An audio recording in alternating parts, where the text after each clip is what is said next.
Lunges are a staple exercise. They're in about 90% of my clients' programs, and they're extremely important. I used to hate lunges. They used to feel awkward. They used to feel weird.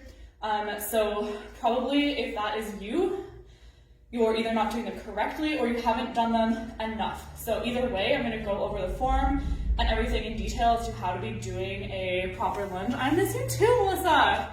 I know you know how to do a proper lunge. We used to do those. I miss you. But anyways, we're gonna be going over proper lunge form, and there's a few variations of lunges. Almost all of you guys have at least one of these variations in your program. Some of you might have a couple.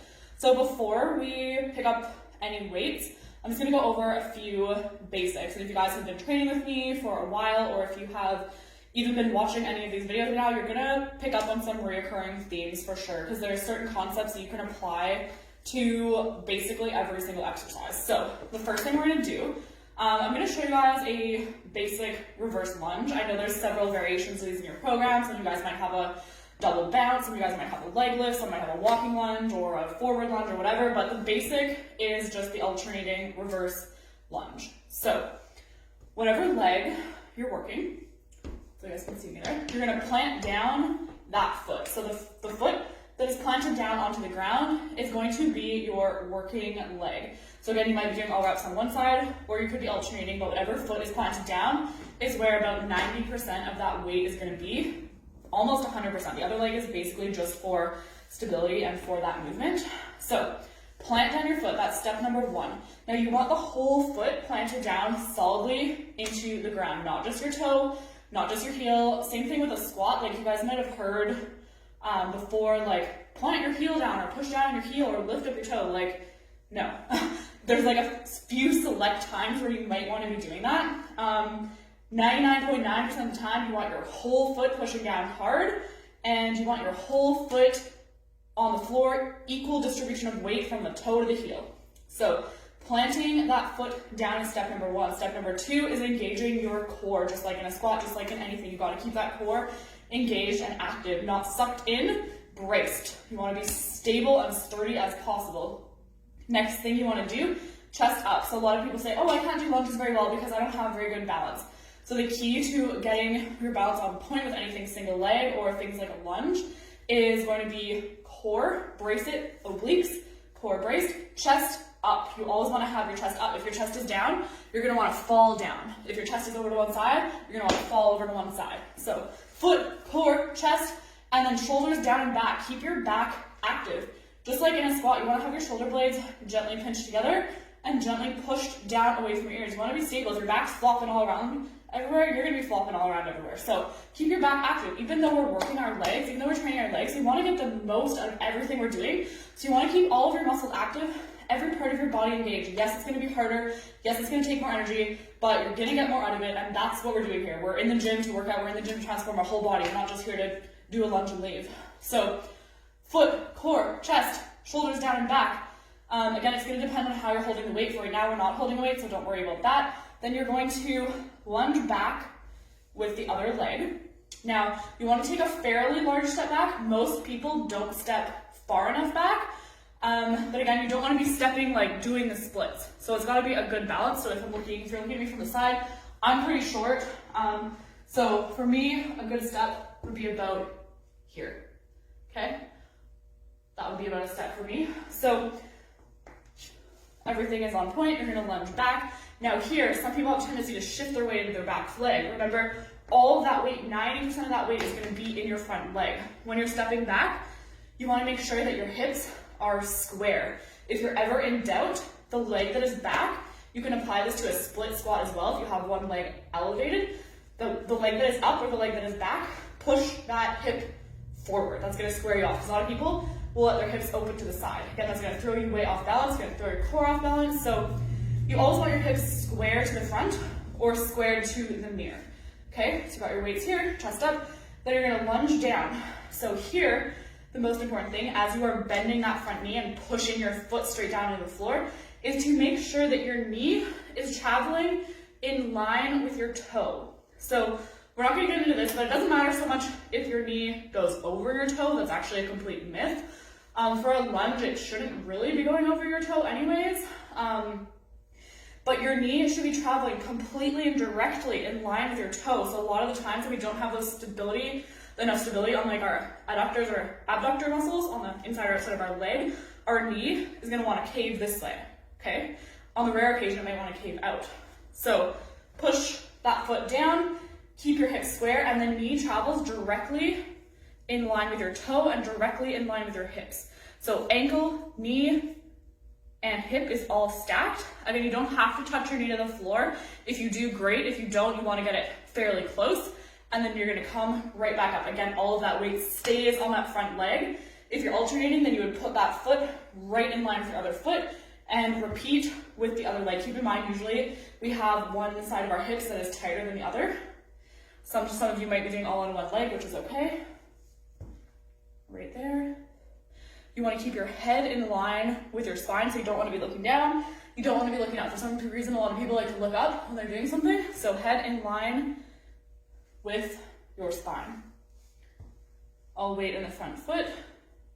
So from the side, if you want to see the side view, right here I've planted my front foot, my chest is up, everything here. Stepping back, knee in line with my toe. And then I'm switching. My head is in line with my spine. I'm not looking up, I'm not looking down. So that's going to be your basic lunge. Some of you might have a goblet lunge. So what that means is you're going to hold the dumbbell with your palms. You're always going to want to hold it with your palms. You don't want to hold it like this because now I have one hand on top and one hand on the bottom, and I'm going to end up like this. So palms onto your dumbbell, shoulders down and back, and your back engaged. Again, when you're taking that step back, you want to step back and out to the side a little bit, not too much, because if you're stepping right in line with that foot, you're not going to have any stability. If you're stepping way too out here, you're not going to have any stability. So back and to the side a little bit, knee in line, hip in line, bend in the knees, drive the front foot straight down into the floor, and come back to the starting position. Repeat. With a goblet lunge or a goblet squat, the most important thing is keeping your chest up and your back engaged. It's going to be easy to want to do this. And we'll have this rounded posture. No engagement in the back, hunching forward. We don't want to see that ever. Right there, lunge it back. So if you're holding your weights at your side for your lunges, you want to make sure that you're holding the dumbbell in the middle of the dumbbell, not here and not here, because that's going to pull you back or pull you forward. And if you're already off balance to begin with, or you're already struggling with balance, you don't want to add to that struggle. So holding your dumbbells right in the middle, engage your back, chest up, core tight, plant that front foot, lunge back. My dumbbells are right in line with my sides, holding them directly in the middle. So if I was to shift this, my dumbbells are going to shift. It's going to cause my balance and my body to shift, no matter which way I'm holding it. Again, you don't want to have a bend in your arms unless you're doing some type of variation where it says to do that. Again, our legs are doing the work, so our arms are just an extension to hold that weight. Now, those are the basics to a lunge. I'm going to give you guys a little bit of a more advanced tip. So if you are completely new to working out, or if this is already a lot, just implement what I've taught already in this video. But there's going to be a little tip for those of you who can implement this perfectly already, because I know a lot of you guys can. So a lot of the time people wonder how to target like their glutes more versus their quads more. So in a lunge, we're going to be working like our full legs, every muscle. We're going to be working our quads, we're going to be working our glutes, our hamstrings, our calves. It's a compound movement, it's a multi-joint exercise. But there are ways to hit your quads a little bit more and to hit your glutes a little bit more. We can talk about this in a different video for a squat. A lot of people think, oh, wide stance is glutes, narrow stance is quads. That's actually a complete BS, it's not true. Might be a tendency to recruit more slightly in those stances, but there's no scientific way that that's possible. So for a lunge, you want to think about angles. So in order to hit a muscle and to isolate into a muscle and to feel a muscle the most, you need to think about the angles of your joints, and you need to think about where your muscle originates and where it inserts. Because as I've said a few times, all working out is like lengthening and shortening your muscles. So in order to effectively do that, you need to think about the angles of your joints, and you need to think about where your muscles are stretching from and contracting to. So for example, in a lunge, if I plant my foot here and I go back, so again, if I want to isolate into my glutes, again, I'm not going to be isolating, but if I want to target my glutes more, I have to think about the glute muscle. So watch the angle of my hip. So my hip is here. So I'm going to keep my back flat and my back active. Again, the tendency that is hard here is we want to round forward when this happens. So if you want to hit your glutes more, lean your body forward. Okay? Lean your body forward, but keep your back tight. You're going to feel even this little shift here, as long as your hips are square. I already feel my glutes burning. So here when I lunge, you can see the angle of my hips compared to the angle in my knees. So here, lots of bend in my hip, because I'm bringing my body forward. Now, if I want to target my quad, I want to worry about the angle in my knee, because my quad goes from here to here, right? My glute has nothing to do with my knee. My glute is connected to my hip. So if I want to target my quads more, which I usually do,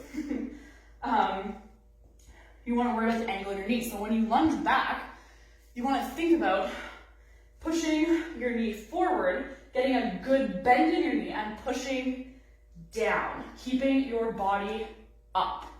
So as you can see there, I think I'm not shoving my knee across the room. I'm just focusing on getting a good bend in it and keeping my body upright to maximize the tension in my quadricep. So this is more quad focused. This is more glute focused. Body's coming down, I'm focusing on the angle of my hips. I can feel my butt stretching out. I can feel my butt shortening. Now here, same thing, body up. Lunging back, thinking about my knee, thinking about keeping my body upright. I can feel my quad right there. Does that make sense? That one is a little bit more of an advanced tip, but hopefully that will help you guys out. Another thing to think about can depend on where you're loading the weight from. This is advanced again, and if you just apply the concepts in the beginning of this video, you'll already be off to an amazing start, way better than most people are. But again, if you're loading the weight from the front, it's gonna hit a little more quad, usually. So if you're loading it a goblet style, you'll be able to hit more quad, especially if you apply that concept about keeping your body up and thinking about the angle of your knee. And then if you were to load it from the sides or with a barbell from the back, and then you think about bringing your body forward a little bit, that's gonna hit a little more glute. So glute, think forward, backward. Quad, think up and down. Yeah, so those are kind of my best tips for lunges. Again, you guys can play with this. Let me know what you think. Let me know how everything feels. Something to look for as well is just to make sure that your ankles aren't caving or shifting around. You really want to have a sturdy stance. Again, that's the foundation to your movement. So take note if your heel is lifting, if your toe is lifting. A common thing I see in squats, especially or lunges, especially walking lunges, is, I don't know if you guys can see from the back, like a lot of people will take a step, and then when they come down, their front heel will lift, or their front toe will lift, or it might cave or go up to the side. So think about that. Sometimes that can come from tight hips, sometimes that can come from tight calves. So work on your mobility. If that's happening to you, try to identify it, send me a video, and I'll see if I can figure out what we'll need to work on to improve that for you.